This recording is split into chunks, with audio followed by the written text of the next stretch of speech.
Ospedale San Giovanni di Dio a Gorizia un nuovo ambulatorio di cure palliative simultanee. Ma al di là degli spazi inaugurati con il taglio del nastro, si tratta dell'avvio di un servizio che rappresenta un approccio integrato tra terapia curativa e mantenimento, senza attendere che le condizioni del paziente peggiorino fino a richiedere esclusivamente le cure del fine vita. Un modello che mira dunque a migliorare la qualità della vita dei pazienti, sin dai primi sintomi della malattia. Perché è un ambulatorio di cure palliative simultanee. Simultanee vuol dire che le cure palliative non arrivano dopo che il paziente ha già intrapreso una parte del percorso di cura, ma inizia con il percorso di cura del paziente, quindi sollievo anche nell'assunzione dei farmaci, assistenza psicologica al paziente, ai caregiver e ai familiari,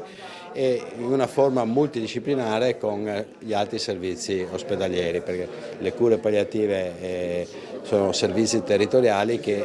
in questo modo ben si integrano con l'attività sull'acuto. È la materializzazione di un processo importante che prevede la trasformazione dei modelli organizzativi in trasversali, orizzontali, non più verticali,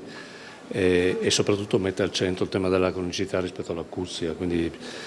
percorsi che sono definiti dal sistema professionale con fatica e che però oggi trova questo risultato importante riconosciuto anche nelle competenze della dottoressa Calligaris, che è riconosciuta come uno dei maggiori esperti di questa materia, che non si risolve esclusivamente con una capacità di risposta all'acustia dentro una struttura ospedaliera, anche se oggi questa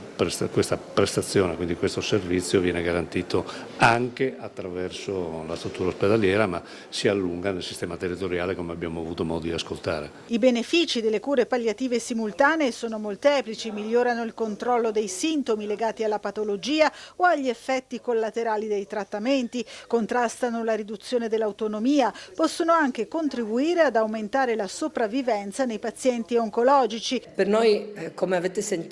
è un momento che programmiamo da anni. Finalmente abbiamo trovato questo spazio e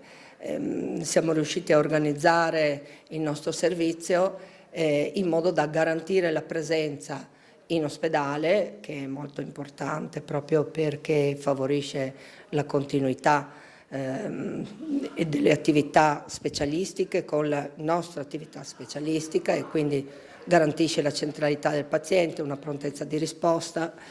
anche nei confronti del pronto soccorso con i quali collaboriamo e con i quali abbiamo attività di consulenza praticamente quotidiana.